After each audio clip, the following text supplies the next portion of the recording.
Hello, welcome to episode 10 of Korean Grammar Breakdown.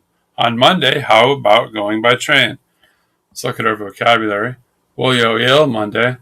A, prepositional particle, here meaning on.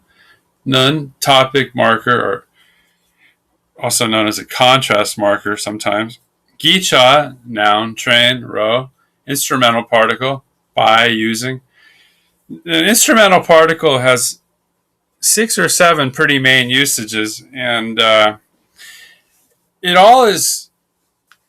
basic meaning is using something for some reason as like an instrument, but it's the 6 or 7 main usages are quite, they can be quite a bit different, and you have to think kind of broadly with this one.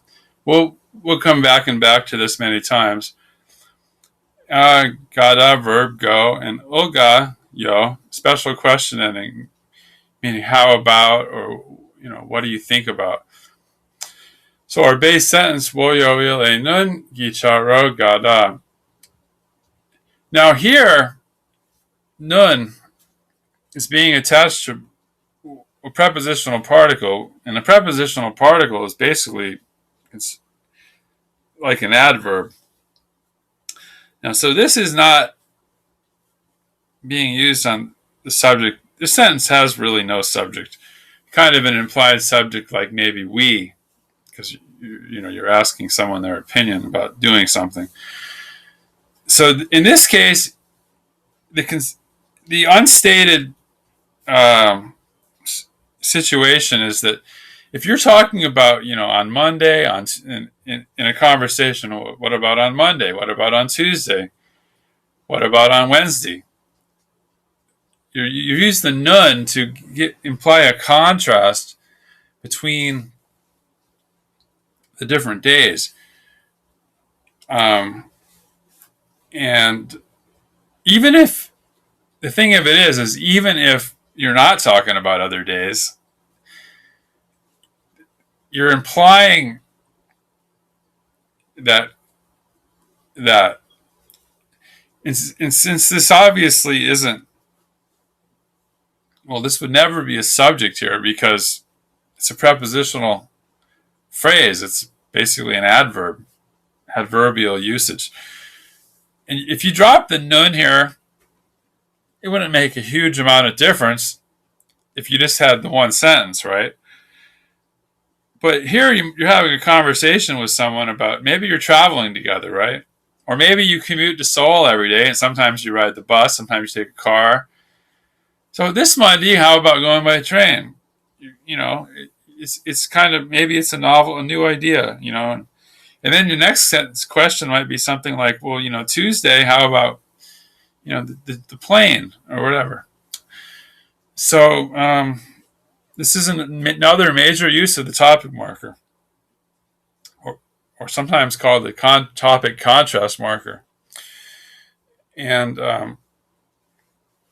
so that's pretty important.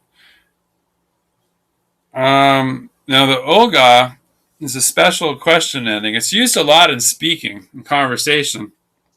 It has two principal meanings that really 3, but there's overlap between all 3. You're asking someone their opinion about something, okay? And that could be, you're either asking as like a suggestion, like, how about we do something, like even if you were asking someone like on a date, well, how about going to the movies, right?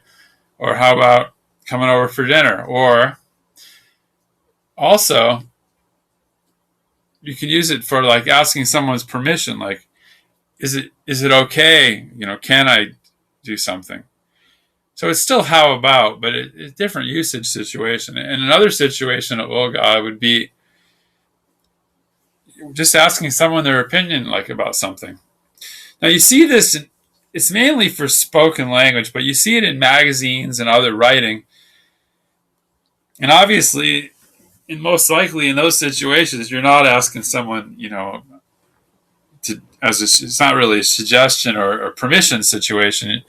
You're asking someone like, well, why do you think this is? You know what I mean? So definitely some overlap there, but generally you can think of it as kind of like how about, or Or do you think,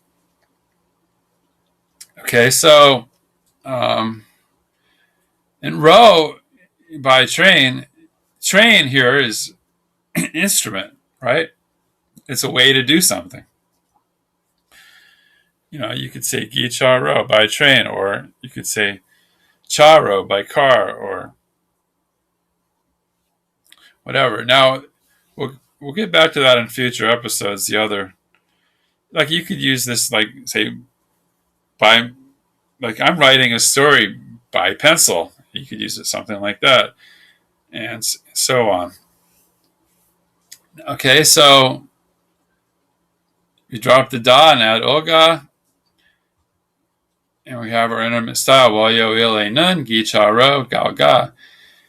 And if you add the yo, it becomes polite. No formal style of this one, okay? There's a lot of these kind of colloquial endings that have only the two styles, intimate and polite, and that's it. And it's not really used with honorifics probably too much, if ever, and it's used a lot in conversation. This is very common, okay? And yeah, that's pretty much it. And this is always a question, okay? The Soga ending is always a question. I just wanted to give you guys the days of the week or here, which you might want to write down for future use. I wanted to make a comment that, I've had a couple of a little feedback lately about my pronunciation. And okay, this channel is not about Korean pronunciation, really. I mean, you have to speak. I've been working on this for 6 years, learning this language. And coming from American English to speak Korean, and the pronunciation is difficult. And it's going to be 6 more years before I'm going to sound anything like a native. So, you have to understand this. I think it should be pretty obvious, but English sounds are not Korean sounds. In reality, none of the sounds are the same. Some very close, maybe the ah, very close to the sound, like in, to some of the ah sounds. And some of them are very close, but they're not truly exact. And that's just it. So I want you to understand that. I'm trying to present grammar, usage, nuance, some deeper knowledge about background of, some of the Chinese character stuff and stuff like that. Okay. So just understand. Okay. So anyway, if you find this useful, subscribe to my channel and have a good day.